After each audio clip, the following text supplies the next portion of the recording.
आखिर राम मंदिर के निर्माण में ऐसा क्या मिला जो नासा के वैज्ञानिकों को इन चीज़ों के बारे में पता चला तो वह भी बहुत हैरान रह गए। और सबसे पहली बात यह है कि जब आपको इन सब चीज़ों के बारे में पता चलेगा तो आपके भी रोंगटे खड़े हो जाएंगे। एक बात और, आप भी हिंदू और सनातनी होने पर बहुत ज़्यादा गर्व करोगे और भारत की भूमि पर जन्म लेने पर भी बहुत गर्व करोगे। आखिर कई सालों के बाद यह घड़ी समाप्त हो चुकी है और राम मंदिर भी बन के तैयार हो चुका है। अब लोग 22 जनवरी का इंतज़ार कर रहे हैं, क्योंकि इस दिन भारत के लोगों का ही नहीं बल्कि विदेशों के लोगों को भी इस बात का इंतज़ार है। लोग रामलला की मूर्ति को देखकर झूम उठेंगे और ऐसी भव्य मूर्ति कहीं भी रामलला की नहीं देखी गई होगी, क्योंकि रामलला के दर्शन के लिए इस दिन से मंदिर के दरवाजे सदैव के लिए भक्तों के लिए खोल दिए जाएंगे और वह रामलला के दर्शन करने के लिए उनके भव्य मंदिर में दर्शन करने आ सकते हैं।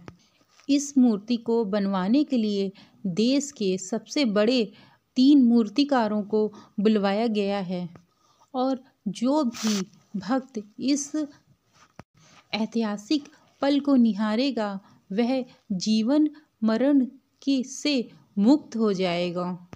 क्योंकि यह तो आपको पता ही होगा कि 22 जनवरी 2024 को राम मंदिर में रामलला की मूर्ति की प्राण प्रतिष्ठा होगी। लेकिन यह मंदिर बन के क्यों न निर्माण होके तैयार हो गया हो, लेकिन इसके निर्माण के समय कई ऐसे चमत्कार हुए हैं कि मंदिर के पड़ती समेत कई लोग दंग रह गए हैं। यहाँ तक कि इस चीज़ को देखकर नासा के वैज्ञानिकों ने तो अपना सर ही पकड़ लिया था। और तो और वह एक ऐसी गहरी सोच में पड़ गए हैं। मान लो उन्होंने कोई भयानक चीज़ या दृश्य देख लिया हो। आज की इस वीडियो में हम राम मंदिर के बनते समय उन चमत्कारों के बारे में बताने जा रहे हैं जो मंदिर निर्माण के समय हुए, जिसे सुनकर शायद आप भी यकीन न कर पाओ। लेकिन प्रभु श्री राम के सच्चे भक्त होने के कारण आप कमेंट में जय श्री राम अवश्य लिखिएगा और लाइक करिए, सब्सक्राइब करिएगा, ताकि प्रत्येक देशवासियों को यह पता लग जाए कि हम हिंदुओं भी, सनातन धर्म भी किसी से कम नहीं हैं। नमस्कार दोस्तों, आप देख रहे हैं सनातन धर्मा डायरीज। आप चैनल पे नए हो तो चैनल को सब्सक्राइब कर दीजिएगा, ताकि ऐसी ही रहस्यमयी वीडियो आपको लगातार देखने को मिल जाए। आपको बता दें कि जब मंदिर निर्माण का कार्य चल रहा था तब 1200 खम्भों की एक डिज़ाइन तैयार करवाई गई और अमेरिका से एक विशिष्ट वैज्ञानिकों की टीम को बुलाया गया, ताकि वह निरीक्षण करके होने वाले निर्माण में किसी भी कमी को बता सकें और राम मंदिर की शान में 4 चांद लगा दें।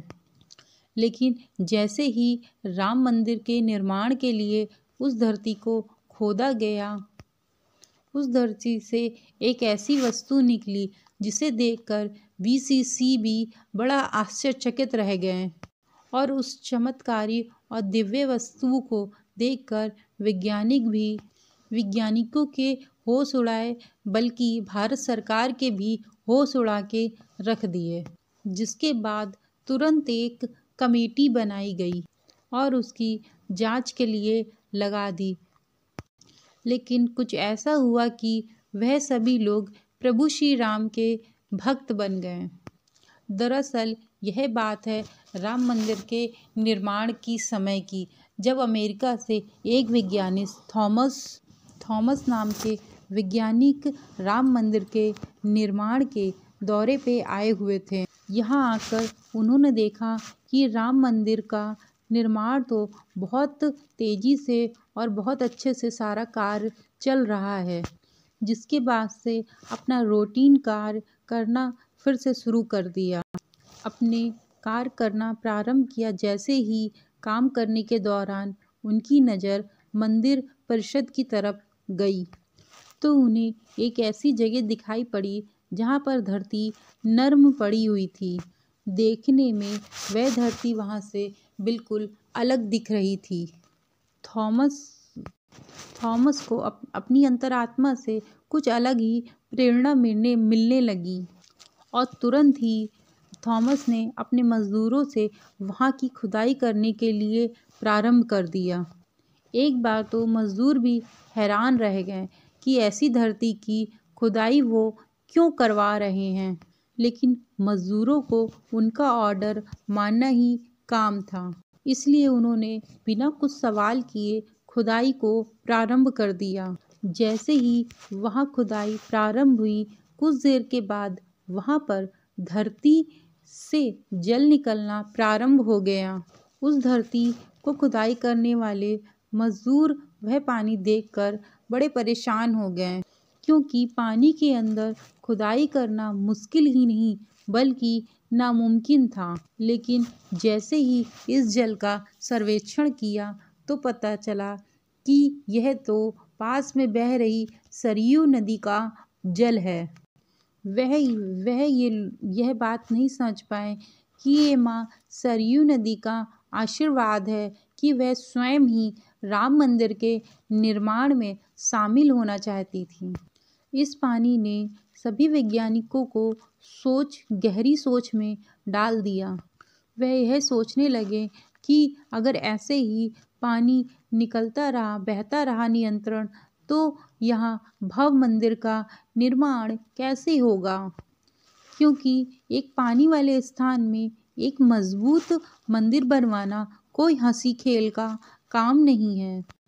उस समय सबके मन में बस यही विचार था कि भूमि में सरयू नदी को मिलना कोई चमत्कार से कम नहीं है या फिर कुदरत का करिश्मा, यह कोई भी नहीं जानता था। आखिरकार जब कोई भी समाधान नहीं मिला तो सभी लोग श्री राम से प्रार्थना करने लगे, क्योंकि जाहिर सी बात है क्योंकि जब तक का जल का बहाव, सरयू नदी का जो बहाव है, वह धारा बंद नहीं होगी, तब तक राम मंदिर का निर्माण नहीं हो पाएगा। लेकिन अगले ही दिन भगवान राम ने उनकी बात सुन ली और माता सरयू का जल सूख गया और एक बार फिर राम मंदिर के निर्माण का कार्य जोरों शोरों से प्रारंभ हो गया। और यह काम इस तरह से चला कि यह काम अब अपने अंतिम छोर में पहुंच चुका है, या यूं कहें कि यह पूरा तैयार ही हो गया है। और 22 जनवरी को यहाँ श्री राम भगवान की प्राण प्रतिष्ठा भी की जाएगी। यह मंदिर इतना भव्य बना है कि देखने के लिए भारत सरकार ने यहाँ पर एक अंतर्राष्ट्रीय हवाई अड्डे का भी निर्माण करवाया है, ताकि देश और दुनिया के लोग सीधे यहाँ पर ही आ सके और इसे देख सके। यह मंदिर तो आप कभी भी देख सकते हैं, लेकिन अब बात यह है कि पुराने समय में जब यहाँ पर राम मंदिर था, वह कैसा दिखता होगा, कितना भव्य होगा, कितना सुंदर रहा होगा, जिसे तोड़कर बाबर ने बाबरी मस्जिद का निर्माण करवाया हुआ था। उस राम मंदिर का निर्माण आखिरकार किसने किया था, क्योंकि यह रहस्य आज तक बहुत सीमित लोगों को ही पता है। ज़्यादातर लोगों को इसके बारे में कुछ भी मालूम नहीं है। तो चलिए आज मैं आपको सारा रहस्य इस वीडियो के माध्यम से बताती हूँ।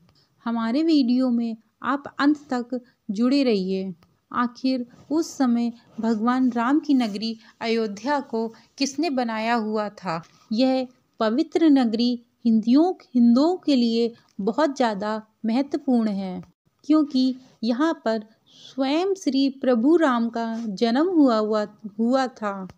इसलिए इसे राम जन्मभूमि भी कहते हैं।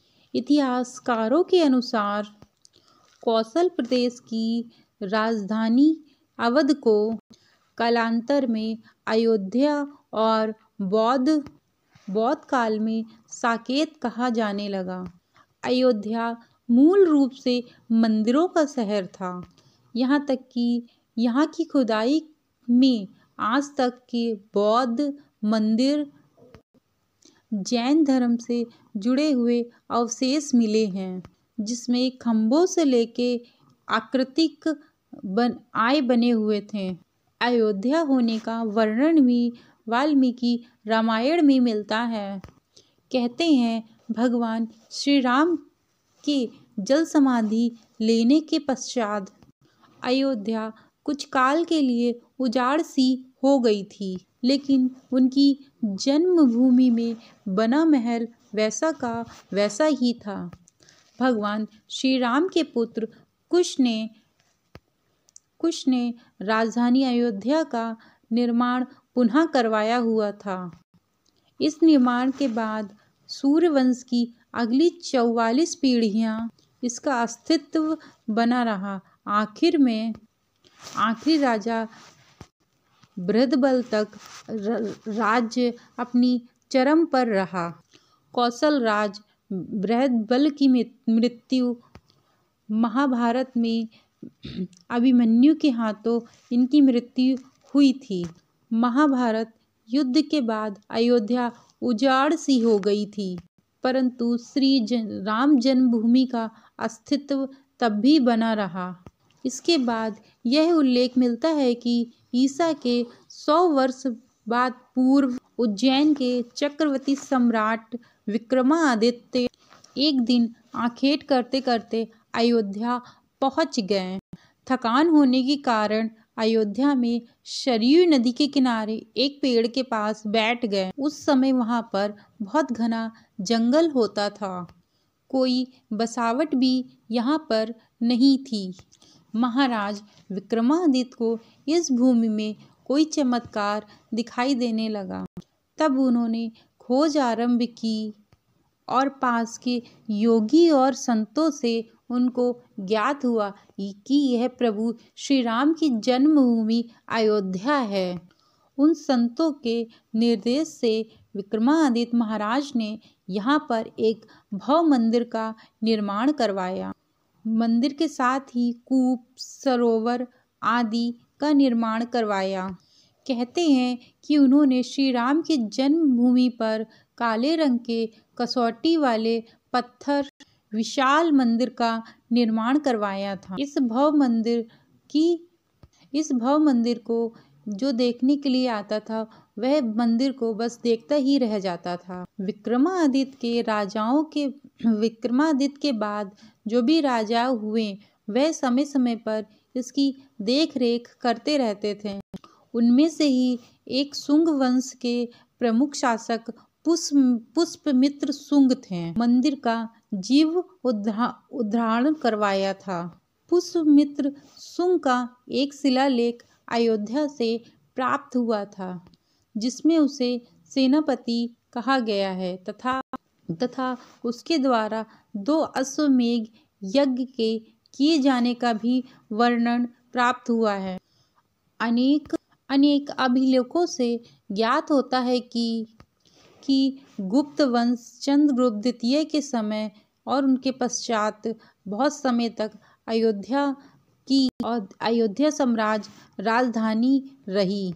गुप्तकालीन कालिदास ने रघुवंश में कई बार अयोध्या का उल्लेख किया है। इतिहासकारों के अनुसार 600 ईसा पूर्व अयोध्या में एक महत्वपूर्ण व्यापार केंद्र था। इसकी पहचान 5वीं शताब्दी में अंतर्राष्ट्रीय व्यापार के रूप में हुई। तब मिली जब यह एक प्रमुख बौद्ध केंद्र के रूप में विकसित हुआ। तब इसका नाम साकेत था। कहते हैं कि चीनी भिक्षु